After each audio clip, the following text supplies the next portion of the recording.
Yana maydonga qaytamiz. Agarda birinchi taymni to'laligicha Barselona hisobiga yozib qo'ysak, ikkinchi taymni Madrid haqli ravishda o'z hisobiga yozib qo'yadi. Zaxiradan maydonga tushgan Chiripashka Ninja butsilaring ertilgur Shrafnoydan o'zining goli bilan meni nastrenamni yo'q qilib o'z jamoasini o'yinga qaytardi. To'g'risini aytsam, uchrashuv avvalida 50-50 o'yin kutgandim. Sababi ikkala jamoa ham g'alabaga loyiq o'yin ko'rsatishdi. Lekin Barselona raqibdan ustun keldi. Agar Rafinhani omadi kelganida hisob 3-2 emas, naqd 6-2 bo'lishi mumkin edi. Pedri esa ko'z tegmasin, mana necha uchrashuvdan beri faqatgina yuqori baholarni olib kelyapti.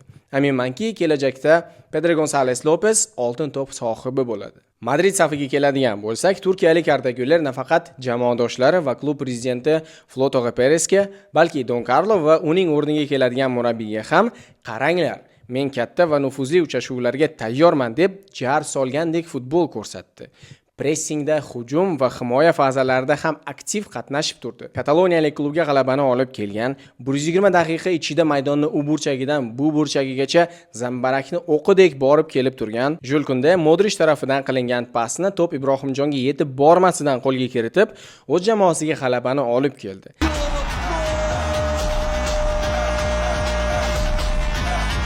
Agarda ushbu vaziyatda gol bo'lmaganida, xorvatiyalik pas ustasining bu xatosi faqatgina statistikada omadsiz paslar takchasida qolib ketib, uchrashuvdan keyin hammani esdan chiqib ketardi mumkin, lekin hayotda bo'lgani kabi futbolda ham ba'zida kichik va ko'zga ko'rinmagan narsalar ko'p narsalarni hal qilib yuboradi.